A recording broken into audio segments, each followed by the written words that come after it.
আমি তো বলতেছি উঠতেছে কেন, আমি তো প্রথম ভাবলাম উঠতেছে কেন।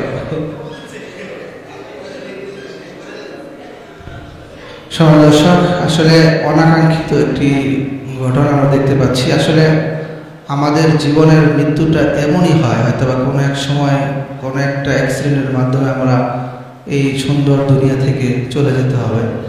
আল্লাহ তাআলা তাকে সুস্থ করুক। আমরা সুস্থ হলে তাকে আবারও আমরা পর্বের শেষে যুক্ত করার চেষ্টা করব। আপনারা যারা দেখছেন এই ছোট্ট বন্ধুর জন্য সবাই দোয়া করতে থাকুন। আল্লাহ তাআলা তাকে যাতে তাড়াতাড়ি সুস্থ করে আমাদের মাঝে ফিরিয়ে দেয়।